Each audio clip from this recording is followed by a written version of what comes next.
Well, sir, you have here a really wonderful set of 6 decanter or bottle coasters.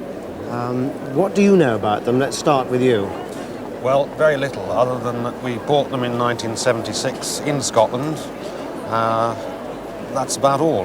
They're very typically Scottish in that they are this very severe, they're very, very plain with a nice gadrooned rim, turned mahogany bases, and they're engraved with absolutely typical Scottish crests here. The motto goes over the top of the crest, which is always Scottish.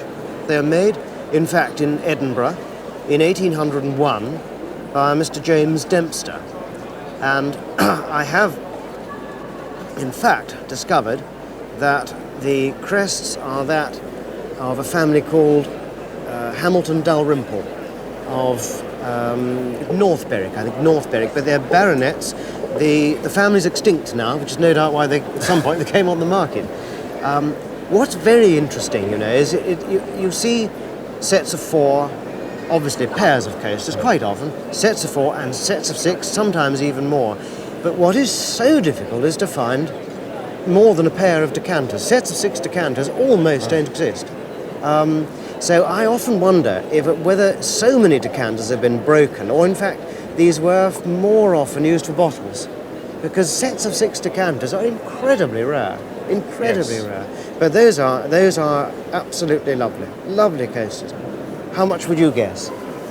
Well, they're insured for around about the 1500. Right. I wouldn't like to guess because I've never seen a set of 6. No. Well, I certainly have seen sets of 6, and I think a set of 6 really, really plain, super Edinburgh coasters today would fetch around about £6,000 to £8,000. Good grief. Yes. I'll just take a deep breath. Yes. They're marvellous. Shocked me. So, oh dear. Do you find it fun?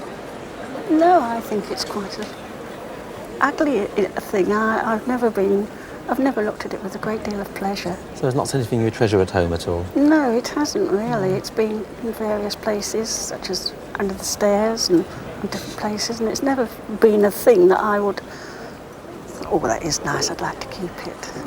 That's awful, because to me it's got so much charm. It's sort of a cartoon-like quality, I find, which so many of this sort of figure tends to represent. It's so appealing. It's the work of a potter known as, lovely name, Obadiah Sherratt. He was working in Staffordshire in the 1820s, and his groups are very typified by these high-score bases and the marvellous mixed-up scale of his portraiture. You've got little tiny sheep, and the figures, completely dwarfing the castle which they're supposed to be standing beside. I know of a couple of versions of this model. One misses out the sheep altogether, but they always have a tower on both sides of the figure. And here, rather amusingly, the second tower broke off during the making. But rather than scrap the piece, they went ahead and just cut it down, painted over it and glazed it, and so you wouldn't know, and it's no longer there. So you presumably don't think it's a terribly valuable piece? Well, no, I've never really thought of it as anything. It's just been there. And, recently, some incredibly high prices have been paid in sales for the work of Sherratt, his great groups of circus performers, and local social history of Staffordshire, which many of these pieces represent, are seriously sought by collectors nowadays. And I can probably find several collectors will be quite willing to pay £2,000 for this group. oh, golly Moses, I can hardly believe that. Well, when you think how I've looked at it and never even had any pleasure from looking at it, I find it difficult to... So it's a primitive sort of pleasure that, obviously, to me, I see it very differently to you. But I hope perhaps you'll now, after realising this, you'll look at it in a new light. I should cherish it, I should think, from now on.